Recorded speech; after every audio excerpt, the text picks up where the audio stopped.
ফাযাক্কির in নাফাআতিয যিকরা সায়াযাক্কারু মান ইয়াখশা ওয়া ইয়াতাজান্নাবুহাল আশকা আল্লাযী ইয়াসলান নারাল কুবরা।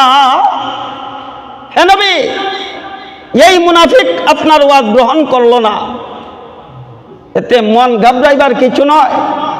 ওয়াজ বন্ধ দিবেন না, ওয়াজ করতে থাকুন, ওয়াজে উপকার আছে, ঠিক না বেঠিক?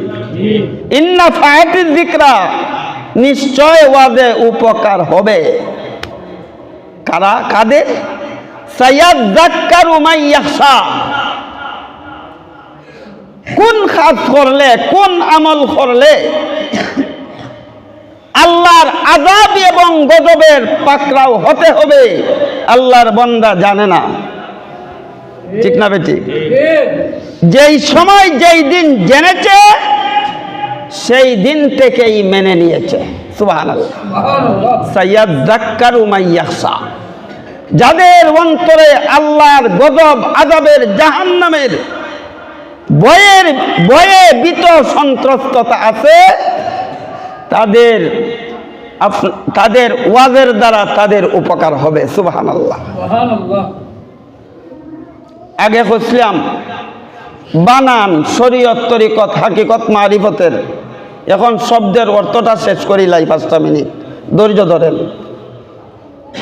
আগে বলছিলাম শরীয়তে 5 ওয়াক্ত কেন, তরিকতে 5 ওয়াক্ত কেন, হাকিকতে 5 ওয়াক্ত কেন, মারিফতে 5 ওয়াক্ত কেন?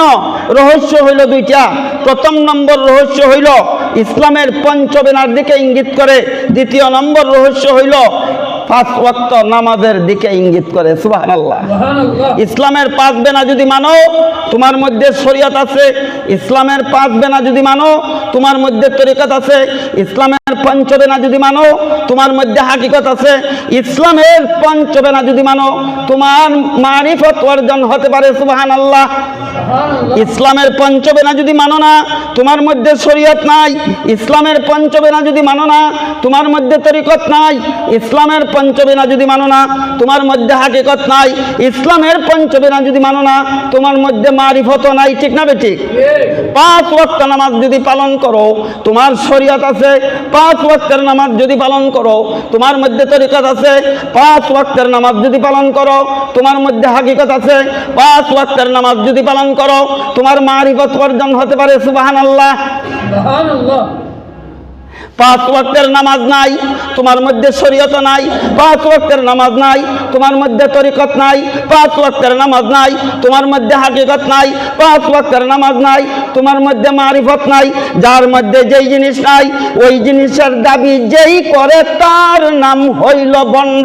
তার নাম বন্ড। যেই ডাক্তার ডাক্তারি করে, লেখাপড়া করে নাই, মানে ডাক্তারি থিওরি পাস করে নাই, লেখাপড়া করে নাই, ডাক্তারি লাইনে ডাক্তারি করে, সে সত্যিকারের ডাক্তার না ভণ্ড ডাক্তার? যেই ব্যক্তি কোরআন হাদিসের ইলম শিখে নাই, আলিম দাবি করে